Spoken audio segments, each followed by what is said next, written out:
Last year, I played this game called A Short Hike. And one of the things that I noticed about it on my first run is that there are no quests, there are no lists that you have to finish. You're able to talk to the characters on the island, but you're not forced to do anything. It reminded me of my favorite sociologist, Brené Brown, who studied a lot on human connection, empathy, as well as the idea of play. So basically, A Short Hike is a game that invites you to explore an island where your aunt owns a park. Your character named Claire is on a mission to reach the summit of a mountain. Of course, the game does not tell you to do this. The game leads you to do specific things, but it does not ask you to do it. Unlike other games like RPG games, action adventure games, where your quests are laid down for you, a short hike might give you information from talking to people. It might give you a bit of a nudge with the way the island is designed, but it does not tell you to do this or to do that. Let's try connecting a short hike to Brené Brown's definition of play. Brené Brown's concept of play is described as a state of being that fosters creativity, joy, and connection with others. Play, also according to Brown, has three main elements. One, it's time spent without purpose.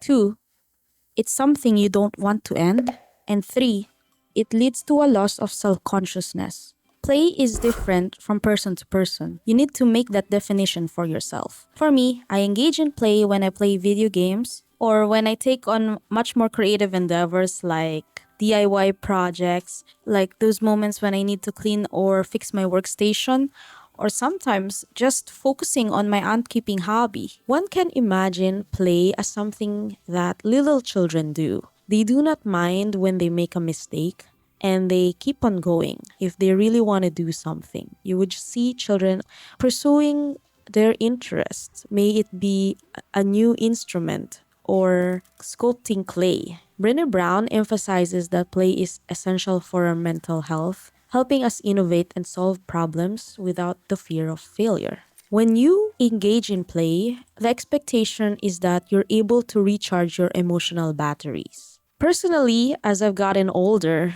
I've found it challenging to embrace the idea of play. I often approach activities with a purpose in mind, and this mindset actually ruined a lot of my relationships. I'd be like, when I'm doing something with someone or when I'm conversing with someone, I would go, what's the goal here? Or how can this conversation be more productive? Instead of really enjoying the moment, I spent a lot of time analyzing the moment, and that wasn't a healthy habit. It took me a while to realize that play isn't just a luxury. It's crucial for our well-being. So when I discovered a short hike in my Steam library, it was a refreshing reminder of how important it is to let loose and enjoy the moment. Now, let's connect Brené Brown's definition of play with a short hike. The first is the freedom to explore. One of the best aspects of this game is that you can explore at your own pace. Claire, the main character, can choose to fly, or glide, or run, or climb. These are very specific actions that you can do. You're only limited by these actions. The second aspect is the no pressure aspect. There's no voiceover in this game, mind you. You're not constantly being directed on what to do next.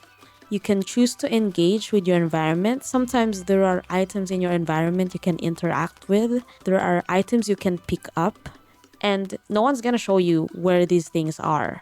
You just come upon them, and if you choose to pick them up or play with them, then that's your choice. Number three is connection with others. Although these characters are not real people, throughout the game, you'll meet them and you will be engaging with them and they will be sharing their stories with you. This fosters a sense of community and connection even within the game. It kind of reminds me of Animal Crossing, where you're able to build a relationship with your neighbors, even though they're just basically virtual characters. The fourth one is the aspect of creativity and joy.